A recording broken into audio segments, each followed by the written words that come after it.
नमस्कार, कैसे हैं आप सब। आज हम जिस वीडियोस के बारे में बात करेंगे वो है बंगाल की खाड़ी में गिरने वाली नदियां। इससे पूर्व की वीडियो में हमने अरब सागर में गिरने वाली नदियां और अंतः प्रवाही नदियों के बारे में जिक्र किया था।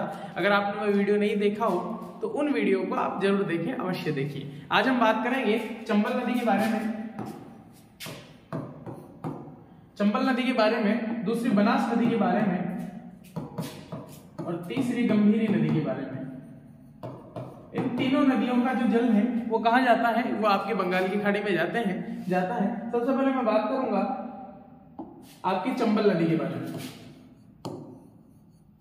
एक बार समझ लीजिएगा, समझ में आ जाएगा तो नोट्स में आपको आराम से बाद में बनवा दूंगा। चंबल नदी क्या है, कहां से निकल रही है और क्या क्या ये है। एक बार आवाज क्लियर नहीं हो रही है, पर्दे खोल दो सारे, सामने वाले नहीं, बाकी के इधर के। ये जो चंबल नदी है ये कहाँ निकल रही है, कैसे निकल रही है, आइए इस बारे में हम जानते हैं, चर्चा करते हैं।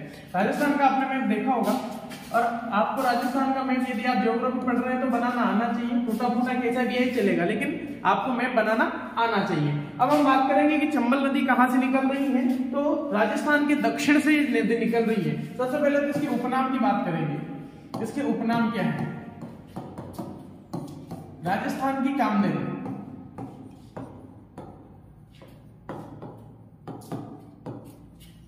राजस्थान की कामधेनु चर्मणवती।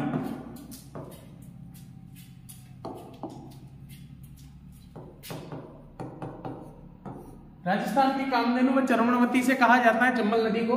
राजस्थान के दक्षिण दिशा में से निकल रही है। यहां पर विंध्याचल कगार भूमि है, आपको पता होगा विंध्य कगार भूमि है, विंध्याचल पर्वत है। इस पर्वत से ये नदी निकल रही है और राजस्थान में प्रवेश कहां से कर रही है? राजस्थान से चित्तौड़ से प्रवेश कर रही है। ये नदी चित्तौड़ से राजस्थान में प्रवेश करती है और आगे आपके कोटा में होते हुए, आगे आपकी बूंदी में होते हुए, आगे आपके सवाई माधोपुर में होते हुए और करौली में होते हुए धौलपुर से ये बाहर निकल जाती है। और कहां चली जाती है? ये आपकी यमुना नदी में चली जाती है। यमुना नदी में सर लंबाई की बात करें तो 1056 किलोमीटर ये लंबी नदी है, 1051 किलोमीटर ये है टोटल कुल लंबाई इसकी 1051 किलोमीटर है। लेकिन ये आपके राजस्थान में केवल 135 किलोमीटर इसका मार्ग है, राजस्थान में है। राजस्थान के 6 जिलों को ये कवर करती है। सुनते चलिएगा, समझते चलिएगा। राजस्थान के 6 जिलों को कवर करती है, चित्तौड़गढ़ से राजस्थान में प्रवेश करती है। राजस्थान का जो सबसे बड़ा जलप्रपात है जिसका नाम है चूलिया जलप्रपात, वो आपके चित्तौड़ में पड़ता है। बामणी नदी जब चंबल में मिलती है तो वहां पे एक जलप्रपात बनता है। राजस्थान का सबसे बड़ा जलप्रपात, जलप्रपात मतलब झरना, राजस्थान का सबसे बड़ा झरना चंबल नदी के ऊपर है। इसके ऊपर 3 बांध बने हुए हैं। कौन कौन से बांध हैं? एक तो आपका गांधी सागर बांध है जो एमपी के अंदर आता है। दूसरा आपका राणा प्रताप सागर बांध है जो कहां पे आता है? कोटा में आता है। एक कोटा बैराज बांध है जो कहां आता है? कोटा में आता है। अब चलिए आगे बात करते हैं। डांग की रानी जो करौली है वो भी इसी क्षेत्र में है। आपके कंपटीशन जो क्वेश्चन की सीरीज डाली थी उसमें हमने डाला था। चलिए अब इसके बारे में लिखते चलिएगा, समझते चलिएगा। ये देखिए चित्तौड़ से जा रही है, पेन चेंज करके बताता हूँ मैं आपको। ये चंबल से आई, बूंदी, सवाई माधोपुर, करौली और धौलपुर, सॉरी कोटा भी जाएगी, कोटा, बूंदी, सवाई माधोपुर, धौलपुर। क्या कीजिए, एक बार इनका ऐसा कैसे क्रम पूछा गया था। क्या क्रम पूछा गया था? चंबल नदी का क्रम पूछा गया था। चित्तौड़गढ़, फिर कोटा, फिर आगे चित्तौड़गढ़, कोटा, चित्तौड़गढ़, कोटा, सवाई बूंदी,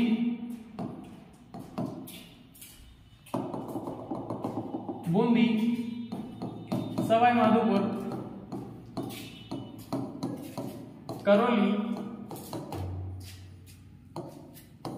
फिर धौलपुर। ये 6 जिले हैं, 1 2 3 4 5 6, ये 6 जिले हैं। चित्तौड़गढ़, कोटा, बूंदी, सवाई माधोपुर, करौली, धौलपुर। इनका अरावली क्रम और आरोही क्रम और अवरोही क्रम ये आपको याद होना चाहिए क्योंकि ये पूछ लेता है। एक प्रश्न पूछा गया था, बड़ा शानदार प्रश्न था। आप में से देखिए कितने जने उसका जवाब देते हैं। प्रश्न क्या था? प्रश्न था चंबल नदी निम्न में से नहीं निकल रही है।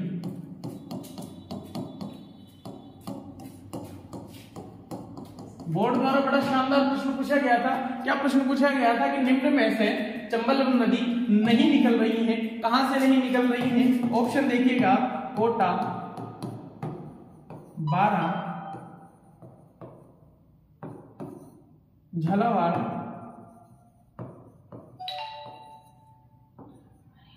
करौली। बताइए, कोटा, बारा, झालावाड़, करौली, कहां से आपकी चंबल नदी नहीं निकल रही है? बताइए कहां से नहीं निकल रही है? इसमें जो दो ऑप्शन है आपके, बारा और झालावाड़। बारा में कुछ आंशिक क्षेत्र इस चंबल नदी के प्रवाह क्षेत्र में आता है, लेकिन झालावाड़ में इसका कोई सा भी अंश नहीं आता है। इसका आंसर बोर्ड ने झालावाड़ सही माना था। चलिए नोट्स बनाते चलिएगा और लिखते चलिएगा चंबल नदी के बारे में। चंबल हो गया। उपनाम, राजस्थान की कामधेनु,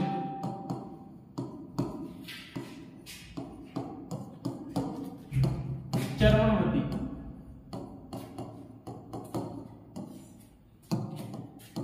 राजस्थान की सबसे लंबी नदी,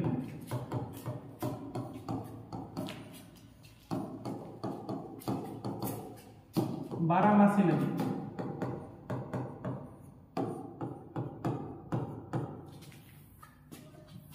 लिख लीजिए।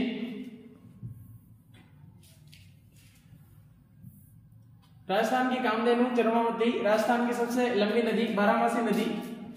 चलिए, उपनाम हो गया उद्गम,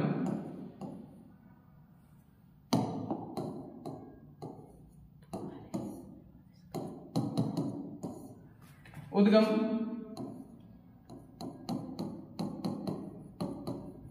जाना पाओ की पहाड़ियां, जाना पाओ की पहाड़ियों से कहा ये विंध्याचल,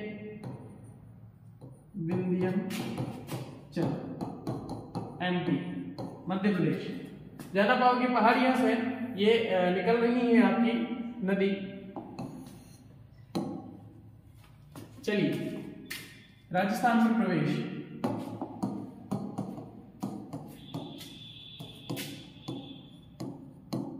राजस्थान में प्रवेश,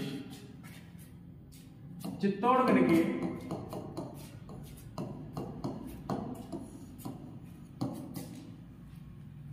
चौरासीगढ़,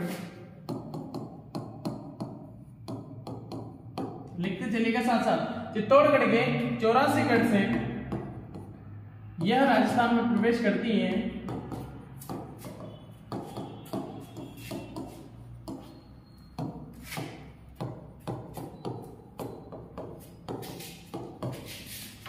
लिखिएगा, राजस्थान का सबसे बड़ा जलप्रपात,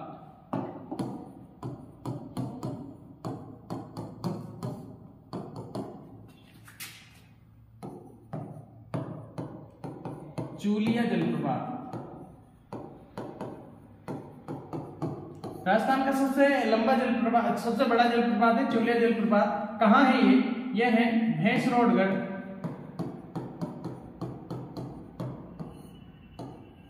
के निकट, जहां बामणी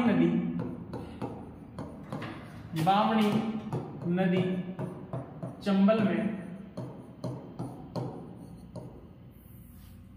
मिलती है। अंडरलाइन करके लिखिएगा इस बात को। भैंसरोडगढ़ के निकट बामनी नदी के जहां चंबल नदी मिलती है।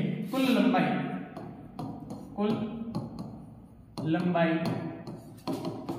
1051 किलोमीटर। राजस्थान में लंबाई कितनी है बताइए? 135 किलोमीटर। लिखते चलिएगा, लिखते चलिएगा। किस किस जिलों में गुजरती है?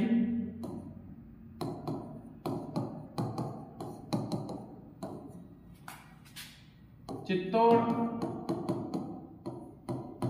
चित्तौड़गढ़, कोटा, बूंदी, सवाई माधोपुर, करौली, धौलपुर। आगे चल के कहां मिल जाती है? यमुना में।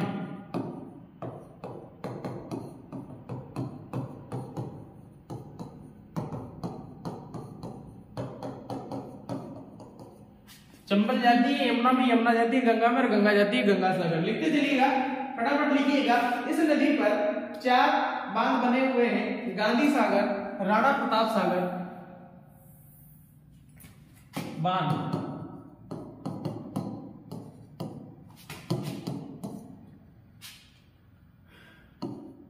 गांधी सागर,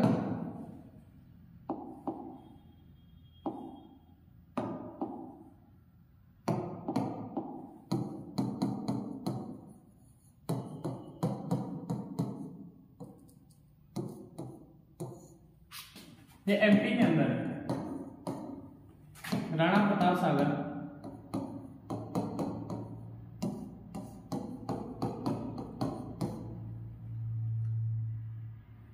गांधी सागर, राणा प्रताप सागर, कोटा बैराज बांध, कोटा बैराज बांध, राणा प्रताप सागर। ये राणा प्रताप सागर तो आपके कोटा में है, और जवाहर सागर भी कोटा में है, और कोटा बैराज बांध। जवाहर सागर नहीं लिखा है, जवाहर सागर भी लिखिए, जवाहर सागर बांध। कल एक प्रश्न पूछा था, उसमें ये बांध कंफ्यूजन हुआ था, शायद आपने वीडियो में देखा होगा। जवाहर सागर मैंने लिखाया था, वहां जवाहर सागर नहीं था, वहां पिचकाई बांध था, जो जवाई सागर बांध था वहां पे। ठीक है, जो मैंने कंफ्यूजन में ये लिख दिया था। ये आपके कोटा में है, 1 2 3 और 4।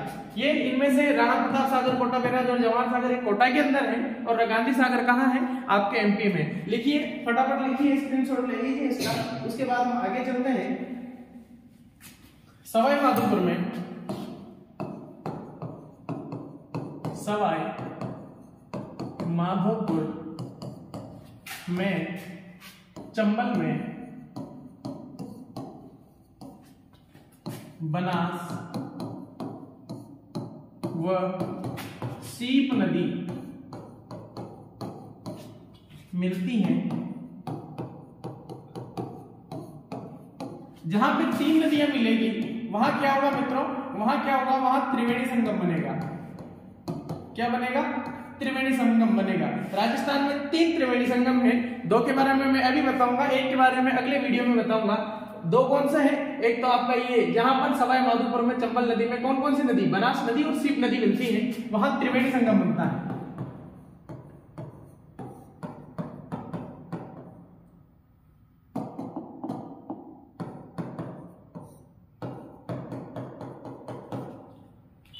जिसे क्या कहते हैं? जिसे रामेश्वरम कहते हैं। रामेश्वरम कहते हैं। एक आपका बनास नदी पे ही बनता है, जहां पर इसमें आपके भीलवाड़े के अंदर एक स्थान है त्रिवेणी, त्रिवेणी ही नाम है, वहां पर भी एक त्रिवेणी संगम है। बनास नदी में वहां पे ये आपकी बेड़ज नदी आगे मिलती है, खारी नदी आगे मिलती है, वहां पे भी त्रिवेणी संगम बनता है। एक त्रिवेणी संगम ये है, एक अगले वीडियो में आपको बताएंगे। देखिए, सवाई माधोपुर में, चंबल नदी में, बनास नदी व सीप नदी मिलती है, जहां त्रिवेणी संगम बनता है। इस संगम को क्या कहते हैं? रामेश्वरम कहते हैं। लिखिए, फटाफट से लिखिए। चलते हैं आगे चलते हैं। बीहड़ क्षेत्र,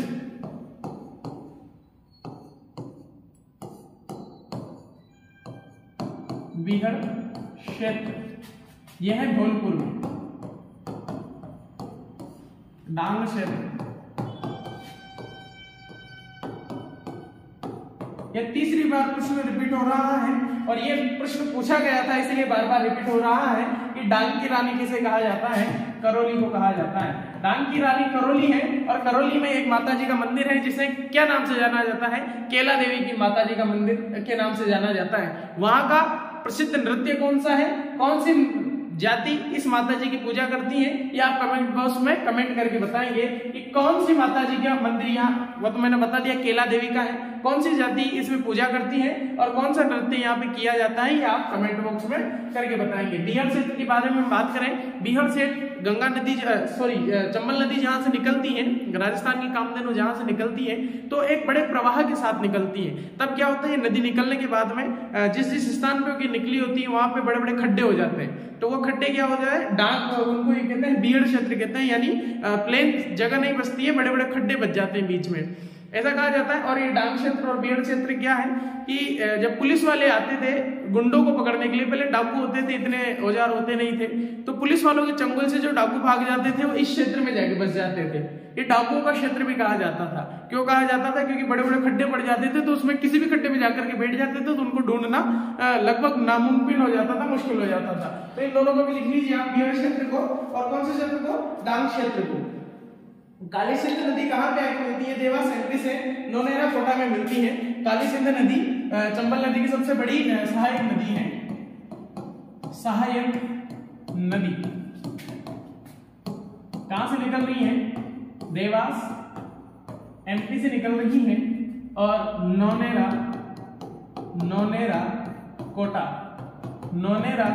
कोटा में चंबल में मिल जाती है।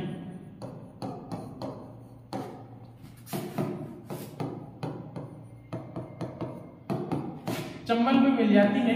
ये नदी बड़ी पूरे झालावाड़ को कवर करती हुई आती है, लेकिन आप अंडरलाइन करके लिख लीजिएगा कि चंबल नदी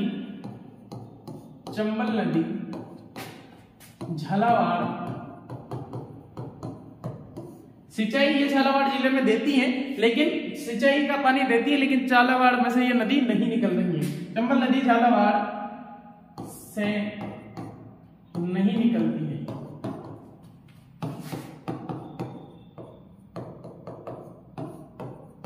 याद रखिएगा बात, प्रश्न कंफ्यूज करके घुमा करके पूछ लेगा तो आपके लिए दिक्कत हो जाएगी। इस कौन सी नदी देवास एमपी से निकल रही है, कौन सी नदी निकल रही है, आपकी काली सिंध नदी। काली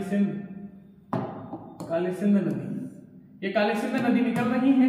कहाँ निकल रही है, देवास एमपी से निकल रही है, और कहाँ जा रही है, नौनेरा कोटा में चंबल में मिल जाती है। और इस नदी के स्थान पर, किस नदी के स्थान पे, काली सिंध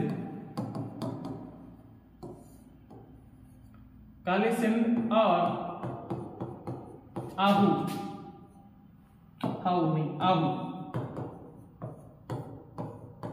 नदी के संगम पर, ये हर एग्जाम में पूछा गया है, हर एग्जाम में प्रश्न पूछा गया है, बार बार पूछा गया है, 1000 बार पूछा गया है कि काली सिंध और आहू नदी के तट पर या संगम पर, काली नदी और आहू नदी के संगम पर कौन सा किला है, कौन सा किला बना हुआ है, कौन सा दुर्ग बना हुआ है, बताइए। एक बार मैं आपसे पूछना चाहूंगा, कौन सा दुर्ग बना हुआ है, बताइए। जी हाँ, गागरोन दुर्ग। ये वही दुर्ग है जिसे जल दुर्ग कहा जाता है। ये वही दुर्ग है जिसमें खिलजी जो कहते हैं आप, खींची समुदाय का जो राजा था, जहां पे आपके पिपा जी की छतरी बनी हुई है, जो नाइयों के कुल देवता है, नाइयों के कुल देवता पिपा जी की छतरी है। जल दुर्ग ये है आपका सबसे 250 का जिसमें हुआ है, वो आपका गागरोन दुर्ग है। कहाँ बना हुआ है, काली सिंध और आहू नदी के तट पर। ये हमने चंबल नदी की बात करी है, आगे हम बात करेंगे अगले नदी के बारे में। बने रहिए हमारे साथ में, अब तक के लिए इतना ही, धन्यवाद।